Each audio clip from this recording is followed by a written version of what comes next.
அர்ஜுனன் உடைந்த அந்த நிமிடம் குருக்ஷேத்திரம், அந்த பரந்த போர்க்களம் ஆயிரக்கணக்கான வீரர்களால் நிரம்பியிருந்தது.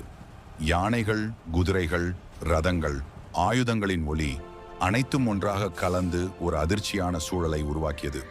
ஒரு பக்கம் பாண்டவர்கள், மற்றொரு பக்கம் கௌரவர்கள். பல ஆண்டுகளாக சேர்ந்து கொண்ட கோபமும் அவமானமும் நீதிக்கான போராட்டமும் அந்த ஒரு நாளில் முடிவடைவிருந்தது. அர்ஜுனன் தனது ரதத்தில் நின்றிருந்தான். அந்த ரதத்தை ஓட்டியவர் சாதாரண சாரதி அல்ல, அவர் கிருஷ்ணா. போர் தொடங்குவதற்கு முன் அர்ஜுனன் அமைதியாக கூறினான், கிருஷ்ணா, என் ரதத்தை இரு படைகளின் நடுவில் நிறுத்துங்கள். எதிரே யார் யார் நிற்கிறார்கள் என்று பார்க்க விரும்புகிறேன். கிருஷ்ணர் சிரித்தபடி ரதத்தை நடுவில் நிறுத்தினார். அர்ஜுனன் முன்னே பார்த்தான். அந்த ஒரு பார்வை அவன் மனதை அசைத்தது. எதிரே நின்றவர்கள் வெறும் எதிரிகள் அல்ல. அவன் தாத்தா பீஷ்மர், அவன் குரு துரோணர், அவன் உறவினர்கள், நண்பர்கள். அவர்களுடன் தான் அவன் வளர்ந்தான். அவர்களிடம்தான் அவன் கற்றான்.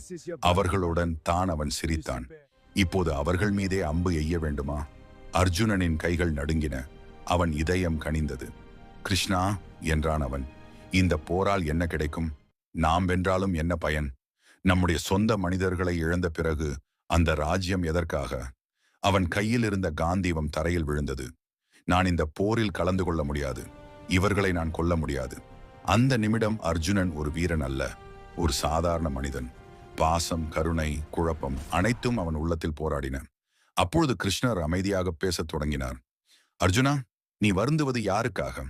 உன் முன் நிற்பவர்கள் உடலால் அழியலாம், ஆனால் ஆத்மா அழியாது.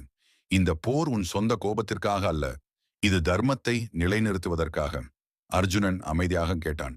கிருஷ்ணர் தொடர்ந்து கூறினார், உனக்கு செயல் செய்யும் உரிமை உண்டு, ஆனால் அதன் பலனில் உரிமை இல்லை. உன் கடமையை செய், பலனை எண்ணாதே. அந்த உபதேசம் பின்னர் உலகம் முழுவதும் பகவத்கீதை என போற்றப்பட்டது. ஆனால் அந்த நேரத்தில் அது ஒரு நண்பன் தனது நண்பனுக்கு சொன்ன உண்மை வார்த்தைகள் மட்டுமே. அந்த வார்த்தைகள் அர்ஜுனனின் மனதில் ஒரு புதிய ஒளியை ஏற்படுத்தின. அவன் மெதுவாக தனது காந்தீபத்தை எடுத்தான். அவன் முகத்தில் இருந்த குழப்பம் மறைந்தது. அதற்கு பதிலாக ஒரு உறுதி தோன்றியது. கிருஷ்ணர் சங்கை முழங்கினார். அந்த ஒளி குருக்ஷேத்திரம் முழுவதும் எதிரொலித்தது. அந்த நொடியிலிருந்து குருக்ஷேத்திரம் ஒரு சாதாரண போர்க்களம் அல்ல, அது தர்மத்திற்கான போராட்டத்தின் துவக்கம். அர்ஜுனன் மீண்டும் வில்லை கைப்பற்றினான். ஆனால் அவன் முதல் அம்பு யாரை நோக்கி பாய்ந்தது? அதை அடுத்த எபிசோடில் காணலாம். இது போன்ற கதைகளை கேட்டு தெரிந்து கொள்ள நமது சேனலை சப்ஸ்கிரைப் செய்து கொள்ளுங்கள்.